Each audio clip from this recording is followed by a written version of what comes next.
welcome back to another seasonal card. I'm making another Christmas card today, and I'm going to be using a 4 1/4 by 5 1/2 white card base. You can buy these in bulk at any craft store. There's also several sets in the two-piece store, so when you're making bulk cards or you just want to start with a base to make things easy, I usually buy these in white. They come in craft, and I've seen them in other colors as well.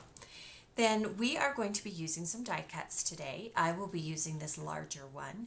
This is a Tim Holtz one as well, an alterations, and this one is called Styled Labels. Also in the two-piece store, there are several new thinner die cuts, and these are called Frame Cut by Hero Arts. And you can see how they've coordinated them to cut with some of their stamps, but they're also just great standalone stamps, or standalone die cuts rather. So let's go ahead and start with the card. I'm going to be using the Aspen collection from Basic Gray, and that's a very sophisticated detailed collection, and it has peppermints and holly berries and snowflakes, lots of fun holiday imagery. And I've pre-cut this pattern paper to fit on the front of the card. Now, when I'm making cards, I like the smaller pattern, and this pattern comes a little bit larger in their 12 by 12 paper or in their collection kit. But I suggest for card makers that you purchase the 6 by 6 paper pads, and you can see that there are lots of patterns, but they've scaled down the patterns so that they look better on cards. So we're going to be using that today.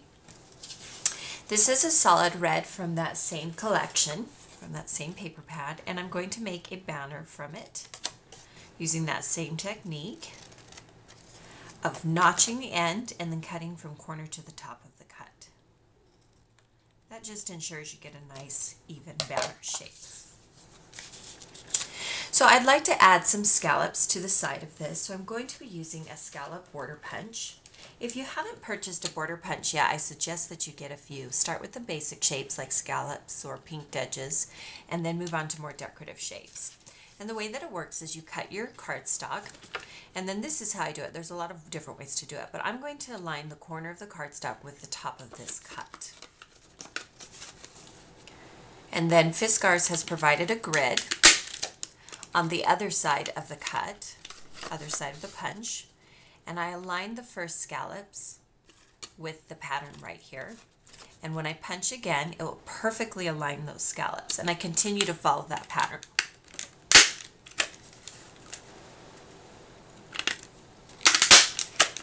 There are a lot of different options for border punches. Some are a little bit more deep, some are a little more decorative. So you have a lot of options. And then I'm going to do it again on the other side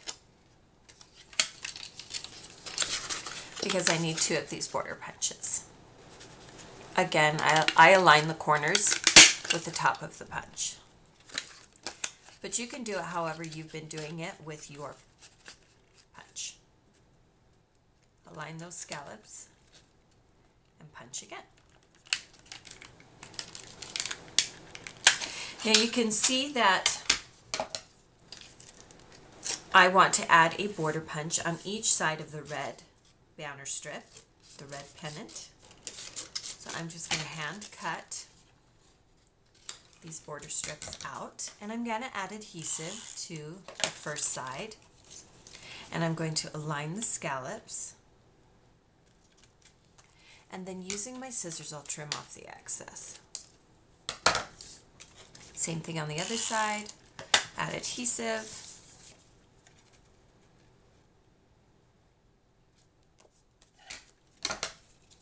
And just trim off any excess pieces until you get it exactly how you like it.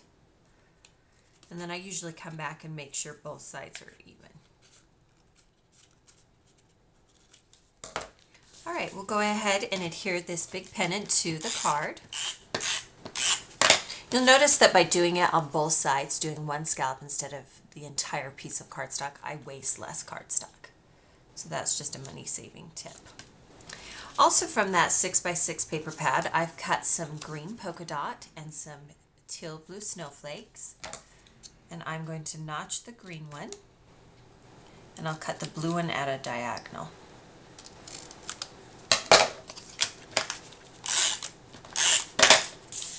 I like layering pennants it gives it a little bit more depth than if I just used one. And again, I've just cut that at the diagonal. Just layer that blue one right on top of the green one. And I align it with the polka dots so you can see how I've started layering the card a little bit. All right, we're going to do some die cutting. We're going to use the Tim Holtz Alterations die cut. We're going to use this large shape right here. And I've pre-cut some white cardstock. And then I just make sure that I'm centered over the cut. And then again, I'm using a Cuttlebug machine, so I'm going to use B-plate, B-plate. And I'll put it in my Cuttlebug machine and cut this punch out. Now, if you're using the thinner die cuts, you'll have to use different plates depending on if you're using a Sizzix machine or you can, again, cut these with a Cameo. When you're using the Cameo, the nice thing is you can cut the shape exactly at the size that you want for your project. I like to have both kinds of die cuts on hand because these nice thicker die cuts will cut through fabric and thinner layers of chipboard. So I like to have both on hand. Okay, so we've cut out the shape. Now I want to add a little bit of stamping, and I have a sentiment that says, "Dreaming of you takes me home." And I'm going to stamp this with some green stamping ink. I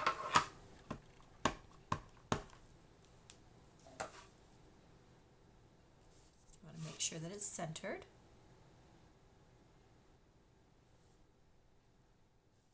Now this sentiment isn't necessarily holiday, but I liked it, so I'm going to use it. It made me think of there's home for the holidays and things like that. So look at your everyday sentiments, your stamp sentiments, or your stickers, and see if there's a way that you can use them for a holiday page. Now I'm using a accordion folded circle from the Aspen collection, the Aspen Frost. It came from this sheet. You can see there's ornaments, and there's the Celebrate, and there's the Joy, so you have a lot of different options, and they are stickers. So make sure that the snowflake is straight. And then I have a little glitter white button that I had in my stash that I've tied with some natural jute twine. We're going to add that to the center of the snowflake.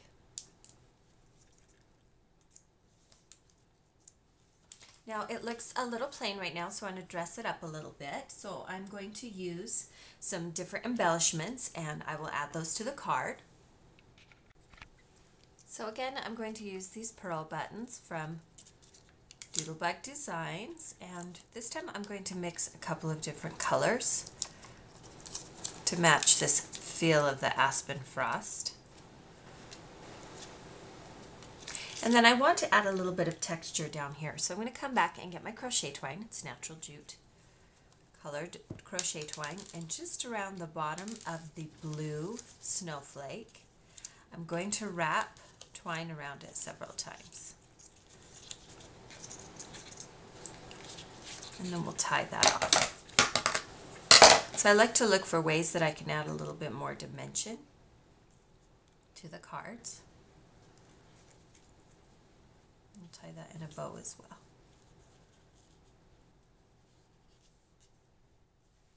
Then I'll trim off the excess. And then I'll add a little glue dot underneath that pennant so that it stays down.